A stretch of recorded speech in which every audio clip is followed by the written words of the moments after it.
Hello students. कल हम लोग पढ़े थे मंझन की कविता।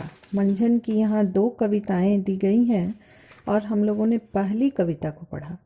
आज हम लोग दूसरी कविता पर ध्यान देंगे।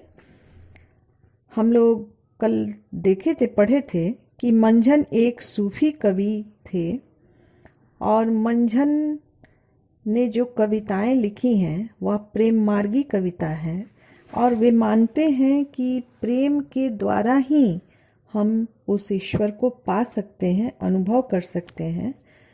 हमारे मन में अगर दया है, करुणा है, मानवता है तो ईश्वर हमारे बहुत निकट है और हम उसको पा सकते हैं, उसको अनुभव कर सकते हैं, उसके बताए हुए मार्ग पर चल सकते हैं। तो पंक्तियों पर ध्यान दो। पाठ्य पुस्तक तुम्हारे सामने होगी। अमर न होत कोई जग हारे, मरी जो मरे तेहि मिंचु न मारे। कोई इस संसार में जन्म लेता है तो उसकी मृत्यु भी निश्चित है। बहुत सारे लोग जन्म लेते हैं और बहुत सारे लोग मरते भी हैं, लेकिन सभी को यह दुनिया याद नहीं करती है। याद उन्हीं को करती है जो किसी विशेष क्षेत्र में अपना योगदान देते हैं, अपनी जो जीवन की जो उपलब्धि है उसको दुनिया के सामने लाते हैं, दुनिया उससे सीखती है और वैसे व्यक्ति जीवन में हमेशा के लिए इस दुनिया में अमर हो जाते हैं। बहुत सारे ऐसे लोग हैं जो मरकर भी अमर हैं।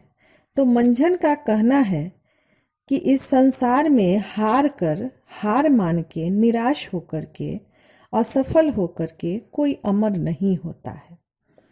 अमर तो वही होता है जिसको मिंचू नहीं मार सकती, मृत्यु नहीं मार सकती। जो मर जाएगा, अपने ससमय मर जाएगा, प्रकृति के साथ मर जाएगा, लेकिन उसको मृत्यु नहीं मार सकती है, क्योंकि उसमें कुछ ऐसे गुण होते हैं जो मरकर भी अमर होते हैं। प्रेम के आगी सही जई आँचा, सो जग जनमी काल से उबाचा। जो प्रेम के आग में, जो किसी के कल्याण के लिए, जो किसी के सामने मानवता का उदाहरण बन के आते हैं, ऐसे लोग जो प्रेम के आग को सहते हैं, जो प्रेम की आंच में जलते हैं, अपने आप को न्यौछावर कर देते हैं, अपने सारे जीवन को उत्सर्ग कर देते हैं, ऐसे लोग इस संसार में जन्म लेते भी हैं और मरते भी हैं, लेकिन वे मरकर भी अमर हो जाते हैं। ठीक है। प्रेम सरनी जेई आप उबारा, सोना मरे काहू के कर मारा। प्रेम के शरण में जो जाता है, प्रेम जो ग्रहण करता है, जो प्रेम के रास्ते पर आगे बढ़ता है, उसका अपने आप उबार हो जाता है, उद्धार हो जाता है। जो भी उस कल्याणकारी रास्ते पर जाता है उसका जीवन सफल हो जाता है और वह किसी के मारने से उसकी मृत्यु नहीं होती है और मृत्यु के बाद भी वह अमर रहता है। एक बार जो मरी जीव पावे, काल बहुरी तेहि नियर न आवे। एक बार जो मर जाता है उस रास्ते में, उस प्रेम के, उस संसार के कल्याण के लिए अपना जीवन न्यौछावर कर देता है, उसके सामने काल, मृत्यु कभी उसके पास भी नहीं आती है, क्योंकि मृत्यु की कोई औकात ही नहीं होती है वैसे सफल व्यक्ति को मार सके या उसकी कृति को नष्ट कर सके। मृत्यु को फल अमृत होई गया, निश्चय अमरताहि के गया।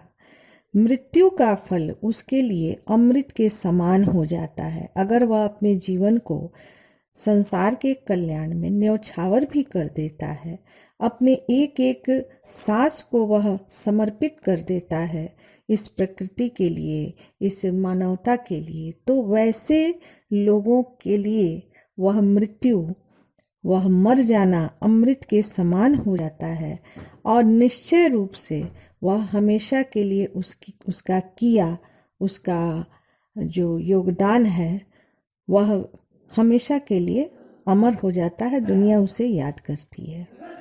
जो जीव जानहि काल भव, प्रेम शरण करि नेम। फिरे दुहु जग काल भव, शरण काल जग प्रेम।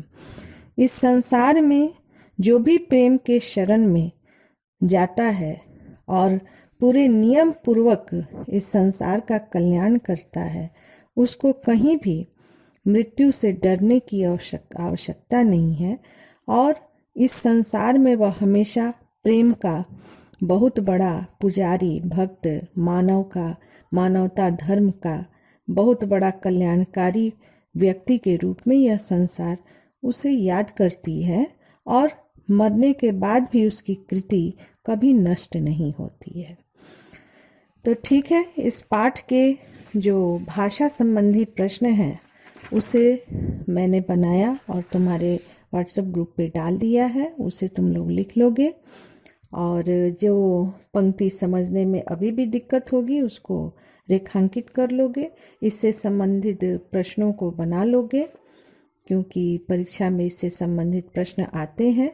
और किसी भी पाठ के जो कवि हैं या लेखक हैं, उनका जो लेखक परिचय या कवि परिचय दिया हुआ है पाठ से पहले, उसकी एक एक पंक्तियों को बहुत ध्यान से पढ़ोगे, क्योंकि जो वस्तुनिष्ठ प्रश्न आते हैं उनमें उन पंक्तियों से बहुत सारे प्रश्न रहते हैं।